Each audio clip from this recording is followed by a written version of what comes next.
Hello viewers. तो आज के हमारे पॉडकास्ट में एक स्पेशल गेस्ट आए हैं जो कि समाज सेवक से जुड़े हुए हैं। समाज में इन्होंने बहुत से ऐसे कारनामे किए, बहुत अच्छे इन्होंने उपलब्धियां भी पाई है। अगर आप हाजीपुर से बिलोंग करते हैं तो आप आसानी से इन्हें जानते भी होंगे। चलिए हम डायरेक्टली आपको उनसे ही इंट्रोड्यूस करवा देते हैं। तो चलिए स्वागत करते हैं मिस्टर गुरु सिंह का। बहुत ही फेमस नाम है, आप लोग अच्छी तरह से इन्हें जानते हैं अगर हाजीपुर से बिलोंग करते हैं, जो कि अलग अलग समाज की एक्टिविटी में इन्होंने अपने योगदान दिया है। चलिए डायरेक्टली हम उन्हीं से आपको बात करवा देते हैं। हेलो गुरु सिंह। पहले आज की वीडियो में आने के लिए बहुत बहुत धन्यवाद आपकी, और हमारे व्यूअर्स के तरफ से भी आपको धन्यवाद जी। आप पहले बताइए कि आपका ये जो नाम है गुरु सिंह, मैंने बहुत से चर्चित बहुत से आदमियों से सुना है, तभी मैंने आपको यहाँ पे इनवाइट किया है आज के पॉडकास्ट में। आप बताइए कि मैंने सुना है कि आप समाज में बहुत ज़्यादा एक्टिव है, आप किस माध्यम से यहाँ पे एक्टिव हैं? सबसे पहले तो सभी हाजीपुर के लोगों को नमस्कार, और आपके पॉडकास्ट चैनल में सभी व्यूअर्स को नमस्कार करता हूँ। और मुझे काफ़ी अच्छा महसूस हो रहा है यहाँ पे आकर आपसे मिलकर, और यह मेरे लिए बहुत बड़ी सौभाग्य की बात है कि सर आपसे बात करने का मौका मिला। रही बात समाज सेवा की, तो समाज सेवा दिल से निकलता है। ऐसा नहीं कि हम लोग इसे दिखावा के लिए कर सकते, ये अपने आप मतलब लगता है कि हमें ये काम करना चाहिए। कई लोग कहते हैं कि नहीं, ईश्वर ने आपको इसी काम को करने के लिए भेजा है, तभी आप ये काम को बखूबी कर रहे हैं। तो हमें भी फील होता है कि हाँ, शायद भगवान ने हमें धरती पे भेजा है तो कुछ ऐसा ही काम करने के लिए भेजा है। तो यह स्वतः भावना अपने आप उत्पन्न हो गई हमारे अंदर। जब भी किसी दीन दुखिया को देखता था तो लगता था कि इनके लिए कुछ करना चाहिए। तो ऐसे करते करते करते करते हम समाज सेवा के क्षेत्र में उतर चुके। ये बहुत बड़ी उपलब्धियां है, क्योंकि लोग अक्सर अपने ग्रेजुएशन कंप्लीट या अपने पढ़ाई को कंप्लीट करने के बाद फैमिली से इतनी प्रेशर उसे की जाती है कि लोग डायरेक्ट अपने इनकम की ओर भागते हैं, अपने जॉब की ओर भागते हैं। और ऐसे में अगर कोई समाज की ओर भागे, जहाँ पे समाज पे कुछ ऐसे एक्टिविटी, ऐसे काम किया जाए जहाँ पे समाज को बहुत ज़्यादा फायदेमंद हो, और ऐसे एक्टिविटी करने वाले पर्सन हमें इन दिनों बहुत कम दिखते हैं। पहले हम कोशिश करते थे, जब हम पुराने के ज़माने में देखते तो ऐसे बहुत सी एक्टिविटी होती थी। हाँ। और समाज मिल के उसमें योगदान अपना देते थे, लेकिन ऐसा आज नहीं है। आज हर कोई पैसे कमाने के पीछे भाग है, और इस जगह पे आप समाज में खुल के काम करना चाहते हैं, वो भी सेवक के रूप में। तो आई होप कि आपने बहुत ही अच्छी योगदान यहाँ पे दिए हैं। तो इसके पीछे भी कहानी है। सबसे पहले तो हम लोगों का सोच होता है, आपने कहा कि पैसा कमाना, तो प्राथमिकता तो यही है कि पैसा कमाना बहुत ज़रूरी है।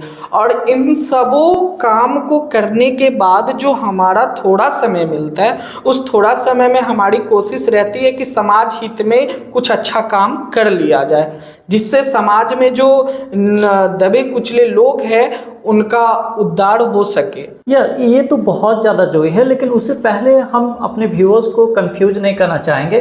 समाज में ऐसी कौन सी एक्टिविटी है आपने जहाँ पे अभी रिसेंटली में उसमें बहुत ज़्यादा योगदान दिए हैं? रिसेंटली में हम शुरू से बता देते हैं। जैसे मैं हाजीपुर राष्ट्रीय युवा गांधी संघ का नगर अध्यक्ष हूँ, तो उस संघ से जुड़कर मैंने बहुत सारा कार्य किया जो समाज हित में फ़ायदेमंद था। जैसे आज तक किसी ने जो सफाई कर्मी होते हैं उनका सम्मान नहीं किया, उनके लिए इंश्योरेंस नहीं किया, लेकिन हमारी जो संघ थी उनके लिए इंश्योरेंस किया, उनको सम्मानित किया गांधी जयंती के उपलक्ष्य में। उसके अलावा जब कोरोना काल आई तो पूरे कोरोना काल हमारे संघ ने अन्न दान किया वैसे लोगों को जिनको राशन मिलना मुश्किल था। या वो समय बहुत ही कॉम्प्लिकेटेड हो गई थी कोरोना के टाइम पे, तो पूरा देश ही देखा था कि हर किसी के फैमिली में प्रॉब्लम्स आ गई थी। और ऐसे में अगर आप उस समय समाज को सेवा करते हैं तो बहुत ज़्यादा महत्वपूर्ण हो जाती है। तो ऐसे कार्यों में लोगों का सहयोग मिल रहा था। हमारे हाजीपुर में बहुत ऐसे चेहरा है जो गुप्त तरीके से हम लोगों को सहयोग कर रहे थे। उनके सहयोग से हम लोग एक माध्यम बन के इस नेक कार्य को कर रहे थे। उसके अलावा हम लोग रक्तदान के क्षेत्र में कदम बढ़ाया और इसकी शुरुआत जब हुई तो हाजीपुर में क्रांति आ गई। या ब्लड डोनेशन एक ऐसा वर्ड है जो कि हर कोई युवक करना चाहता है, लेकिन वो ज्वाइन नहीं कर पाता है। लेकिन ये इतना बड़ा नाम है कि किसी को बताने की जरूरत नहीं है। और आप इस फील्ड में जुड़े हुए, तो कैसे आखिरकार ये जो आपने ब्लड ग्रुप स्टार्ट किया है ब्लड डोनेशन का, आपने कैसे इसे कस्टमाइज कर रखा है? जी, और सबसे पहले हमारे राष्ट्रीय युवा गांधी संघ के जो अध्यक्ष है नवनीत कुमार जी, तो मैंने ये मोटिवेशन उन्हीं से पाया। वो कैंप लगाते थे, उस टाइम हम ज़्यादा उम्र के नहीं थे, तो हमें भी लगता था कि हमें ब्लड डोनेट करना चाहिए। जब मेरा एज सच में 18+ हुआ तो मैंने पहला रक्तदान अपने संघ की ओर से किया, और रक्तदान करके जो खुशी मिला, और सच में वो अंदरूनी खुशी केवल आप महसूस कर सकते हो और कोई नहीं, है ना। उसके बाद उस संघ के अलावा हमारे साथ एक रक्तवीर प्रवीण जी आए, जिन्होंने रक्तदान जैसे मुहिम को जोरों शोरों से हाजीपुर में चलाया, खूब चलाया, यानी प्रतिदिन डोनेशन होने लगा उनके द्वारा। हम लोगों ने उनसे जुड़कर इस मुहिम को काफ़ी आगे तक ले गया, और आज हमारे जिला में कहीं से भी रक्त की ज़रूरत आती है तो हमारे सारे सदस्य मिलकर उसकी पूर्ति करते हैं। जब ब्लड ग्रुप के आपने बताया ब्लड डोनेशन, तो एक चीज़ बहुत सी कॉमन वर्ड, बहुत सी फेमस वर्ड है कि लोगों को लगता है कि ब्लड ग्रुप को, अगर एक ऐसा ब्लड ग्रुप है जो कि कहीं भी मिलता नहीं है, ऐसा कौन सा ब्लड ग्रुप है जो कि बहुत ज़्यादा रेयर केस में मिलता है यहाँ पे? देखा जाए तो जितने भी नेगेटिव ग्रुप है वो रेयर केस में ही है, इक्का दुक्का मिलता है, बहुत मुश्किल हो जाता है। जब ऐसे रिक्वायरमेंट हम लोगों को आती है कि हमें नेगेटिव ग्रुप ही चाहिए, तो उस कंडीशन में डोनर मिलना बहुत मुश्किल हो जाता है। तो इसके लिए हम लोगों ने एक ई रक्त कोष नामक ऐप अपने मोबाइल में डाउनलोड कर रखा है, तो जिसमें हम लोग देख लेते हैं कि पूरे जिला में कहाँ कहाँ किस बैंक में निगेटिव ग्रुप अवेलेबल है। उसके बाद जिनको ज़रूरत होती है हम लोग उनको बता देते हैं। ये तो बहुत बड़ी जानकारी दी है, क्योंकि जिनको भी ब्लड की ज़रूरत होगी तो इन द फ्यूचर आप लोग भी ऐप का डाउनलोड कीजिए, और ध्यान रखिएगा कि आप लोग किसमें से किसी को भी मेडिकल टाइम पे अगर इस चीज़ का ज़रूरत होता है तो आप उस ऐप के माध्यम से कांटेक्ट कर सकते हैं। आई होप आप लोग को उसमें बहुत ज़्यादा ही बेनिफिट देखने को मिलेगा। लेकिन ये तो ब्लड ग्रुप के ब्लड की आप लोग के ग्रुप्स जो बनाए हुए हैं उसके अकॉर्डिंग। लेकिन एक और चीज़, जो भी युवा हमारे जो व्यूअर्स अभी देख रहे हैं वो भी चाहते हैं ब्लड ग्रुप करना, ब्लड डोनेशन करना, लेकिन ऐसे उनके पास कोई भी संगठन नहीं है, उनके पास ऐसी कोई एक्टिविटी या जान पहचान नहीं है। अगर मैं भी चाहूँ कि मुझे ब्लड डोनेशन करना है तो इसके लिए क्या है, वो कैसे कांटेक्ट कर सकते हैं? जी, इसके लिए हमारे फेसबुक पे एक पेज बना है रक्तवीर परिवार और स्माइल इंडिया फाउंडेशन। उसके अलावा आप राष्ट्रीय युवा गांधी संघ से जुड़कर फॉलो करके आप बता सकते कि हम भी रक्तदान करना चाहते हैं, और जब ऐसा आप मैसेज दीजिएगा, अपना ग्रुप बताइएगा, तो जब हमारे पास उसकी ज़रूरत आएगी तब हम आपसे कांटेक्ट कर लेंगे। ब्लड डोनेशन कौन से युवक कर सकते हैं? क्या हर युवक जो सिर्फ सोच लिए और डोनेशन करने के योग्य है, वो आप कैसे कौन युवक कर सकते हैं डोनेशन, इसके बारे में? उनका बॉडी वेट सही होना चाहिए, 60 kg 50+ kg मान लीजिए होना चाहिए, हीमोग्लोबिन 12 होना चाहिए, है ना। उसके अलावा बीपी वगैरह की प्रॉब्लम नहीं होनी चाहिए, वो धूम्रपान ना करता हो, कोई नशा ना करता हो, है ना। तो ऐसे लोग रक्तदान कर सकते हैं। अच्छा, एक कॉमन सा हम लोग को टीवी में स्टार्टिंग से ना बॉलीवुड और अलग अलग माध्यम से दिखाया गया है कि ब्लड जब भी बॉडी से ब्लड निकलती है तो बेहोश हो जाते हैं, आदमी को चक्कर आ जाता है, अक्सर वो गिर जाते हैं रोड पे ही चलते चलते। तो ऐसा कोई प्रॉब्लम होता है अगर ब्लड डोनेशन करने के बाद? नहीं, ऐसा कोई सीन नहीं बनता है, बट आप पहली बार दान करने के लिए आए हैं। अब बहुत सारा मीथ अपने दिमाग में बैठाए हुए हैं कि ब्लड देंगे तो हमारे अंदर ब्लड की कमी हो जाएगी, हमको चक्कर आ जाएगा। अगर पहले से ही मीथ बैठाए हुए तो वो प्रॉब्लम करता। अगर आप नहीं सोच रहे हो ऐसा, तो आज तक अभी तक हमारे केस में तो नहीं हुआ। मैंने जितना बार दिया है तो मैं कभी बेहोश नहीं हुआ हूँ, हंसते हंसते रक्तदान किया हूँ। लेकिन यह सोच पे डिपेंड करता है कि आप क्या सोच कर रक्तदान कर रहे हैं। अगर डर कर रक्तदान कर रहे हैं तो वो कहीं ना कहीं आपको प्रॉब्लम कर देगा। इसलिए रक्तदान करते टाइम बिल्कुल मानसिक संतुलन अच्छा बनाए रखिए, कुछ नहीं होता है। ऐसे तो अगर हम बोले कि जो भी व्यूअर्स हमें देख रहे होंगे उनको पता है कि उनके घर वाले तो अलाउ कभी करेंगे नहीं कि जाके ब्लड का डोनेशन करने के लिए। हाँ। वो खुद से सोचने की पावर होती है कि आप खुद से समाज में एक्टिव रहने के लिए अपना ब्लड डोनेशन दीजिए, क्योंकि आपकी एक डोनेशन के कारण किसी की ज़िंदगी वहाँ पे बच जाती है। तो आप लोग अगर चाहते हैं तो ब्लड डोनेशन में आप लोग भी अपना एक्टिविटी योगदान दे सकते हैं। आई होप आपको इसमें बहुत ही अच्छी इंफॉर्मेशन आप लोग को लगी होगी। अच्छा, ब्लड डोनेशन तो बहुत से आप लोगों ने अभी तक किया होगा, तो मुझे बताइए कि क्या ब्लड डोनेशन करने से कोई बेनिफिट भी होती है? ऐसा कुछ है जहाँ पे हमारे युवा को फ़ायदा पहुँचती हो? बिल्कुल फ़ायदा पहुँचेगा और पहुँचता ही है। अगर आपको निरोग रहना है तो अपने जीवन में साल में 2 बार 3 बार ज़रूर रक्तदान करें। अगर आप साल में 2-3 बार नहीं कर पाते तो 1 बार तो ज़रूर कर दीजिए।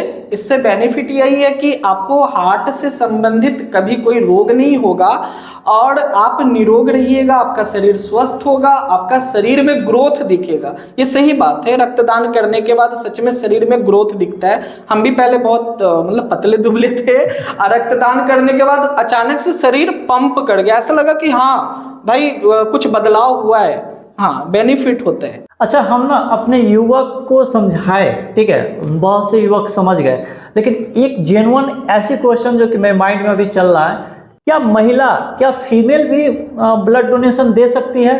हाँ, बिल्कुल दे सकती है, बशर्ते फीमेल के साथ क्या प्रॉब्लम होता है कि उनके शरीर में हीमोग्लोबिन की कमी बनी रहती है ना, जिस कारण वो थोड़ा सा रक्तदान करने से पीछे हट जाते हैं। लेकिन जिन महिलाओं का हीमोग्लोबिन बैलेंस है तो वो महिलाएं रक्तदान जरूर कर सकती हैं और ऐसी कंडीशन में आपको बहुत ज़्यादा बेनिफिट मिलेगा जब आप रक्तदान करते हैं। जैसे थायराइड टाइप की जो डिजीज होती है उससे बच सकते हैं आप रक्तदान करके, ज़्यादातर महिलाओं में होते हैं। हाँ, आपने बताया ब्लड बैंक के लिए इतनी अच्छी जानकारी दे, इसके लिए फिर से आपको बहुत बहुत धन्यवाद ब्लड डोनेशन के अकॉर्डिंग। लेकिन हमने ना आपकी एक और एक्टिविटी रिसेंटली में देखे है। वीओटी बैंक में एक संस्था है जहाँ पे एनजीओ है, जहाँ पे वो अपने योगदान देती है समाज सेवा में। आपको उसमें एक्टिव होते हुए देखे हैं? जी, रोटी बैंक सोनपुर हाजीपुर, तो हाजीपुर में संचालन हमारे मित्र सिसोदिया जी और युवराज जी करते हैं। दोनों बहुत अच्छे व्यक्ति हैं। तो जब उन्होंने शुरुआत किया रोटी बैंक हाजीपुर में, लगभग उनका 2 साल हो चुका है हाजीपुर में, तो हम लोगों के सहयोग से वे सदैव हमारे स्टेशन परिसर में रात के समय अन्नदान करते हैं। ये तो ठीक है, आप लोग देते। मुझे सबसे हमारे व्यूअर्स को ये बताओ, वीओटी बैंक है क्या? आप लोगों ने क्या कि क्यों वीओटी बैंक का नाम दिया है? इसमें आप लोग क्या एक्टिविटी करते हैं?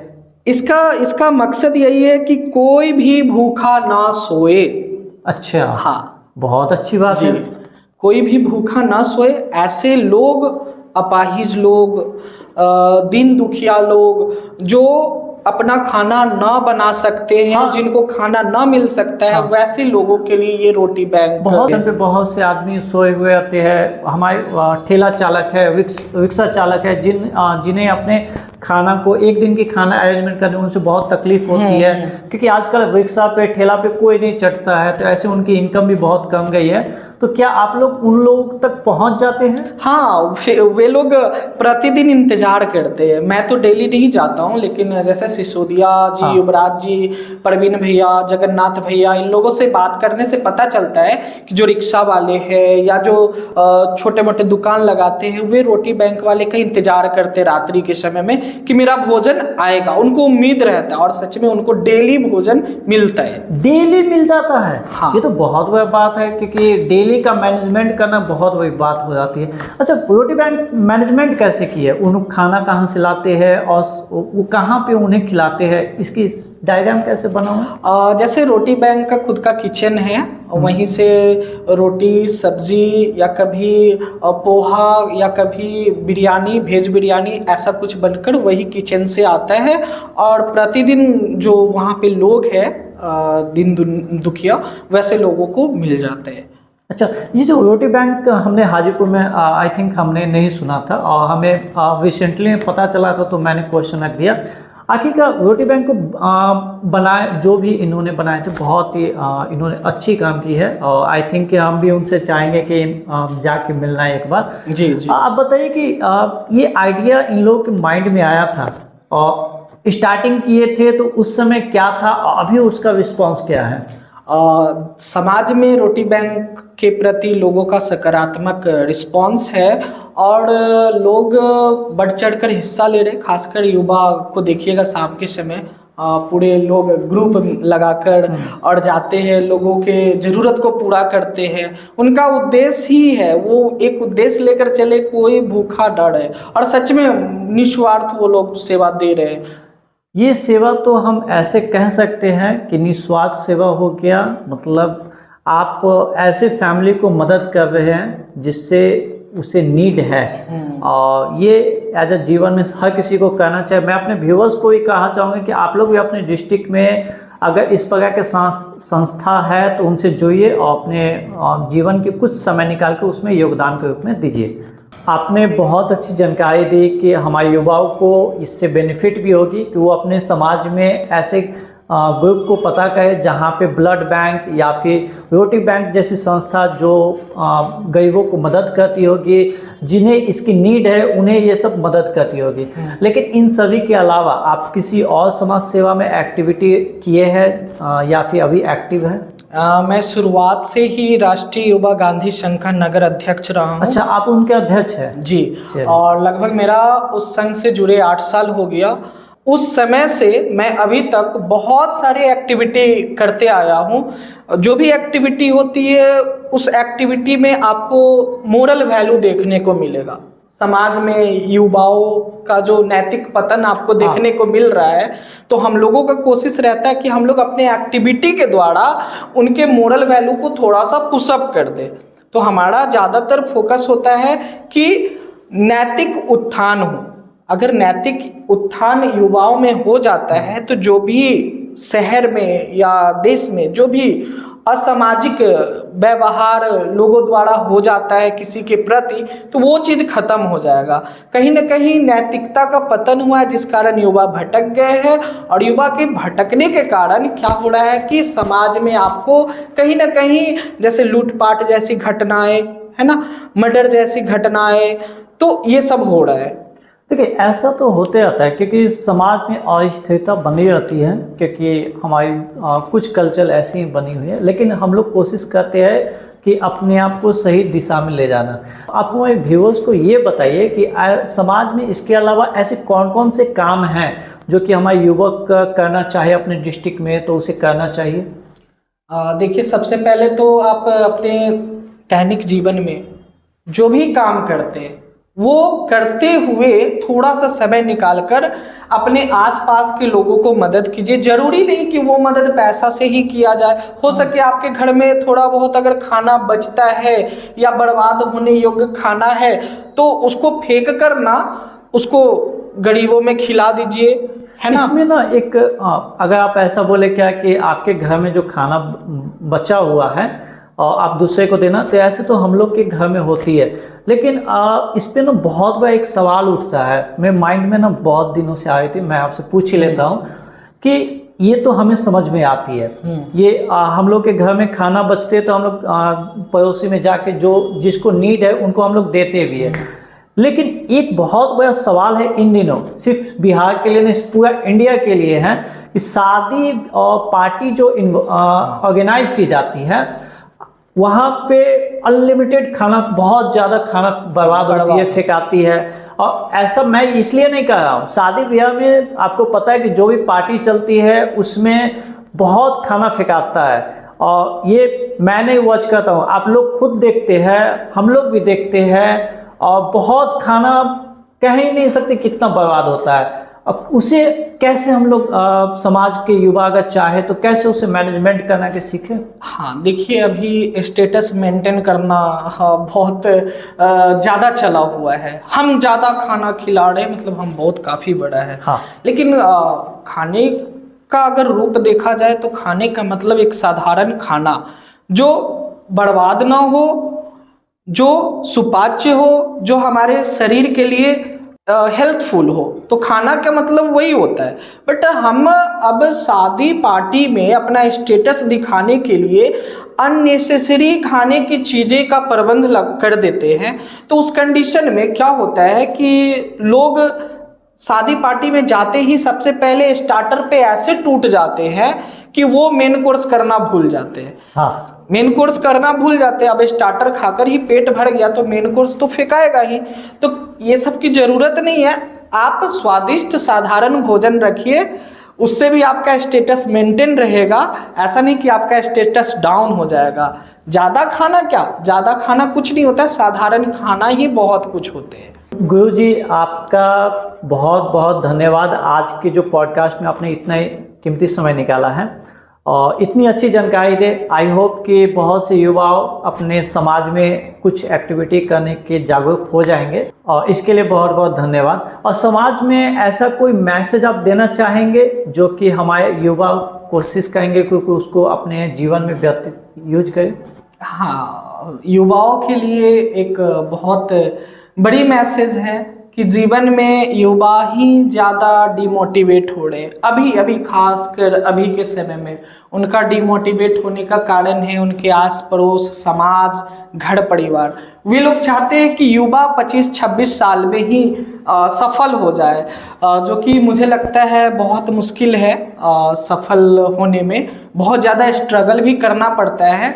अगर समाज, घर परिवार, आस पड़ोस ताना न दे, उनको मोटिवेट करे, तो वो युवा सच में एक न एक दिन सफलता की सीढ़ी को चढ़ जाएगा।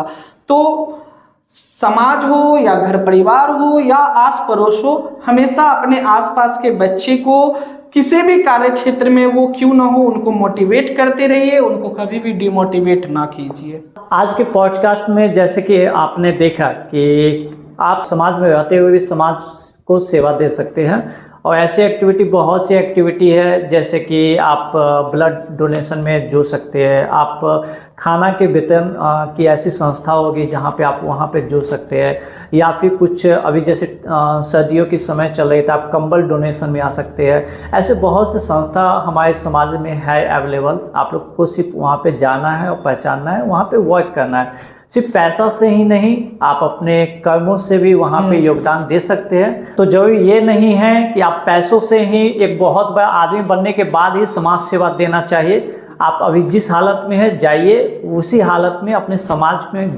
कौन सी प्रॉब्लम्स है वहाँ पे देखिए और उसका सॉल्यूशन कीजिए। वही एक छोटी सी समाज सेवा है। फिलहाल बहुत सी ऐसी एक्टिविटी आप लोग की चलती रहेगी और इसी प्रकार का आप लोग पॉडकास्ट में वीडियो को वॉच करते रहिएगा और हमारे चैनल को सब्सक्राइब जरूर कीजिएगा। धन्यवाद।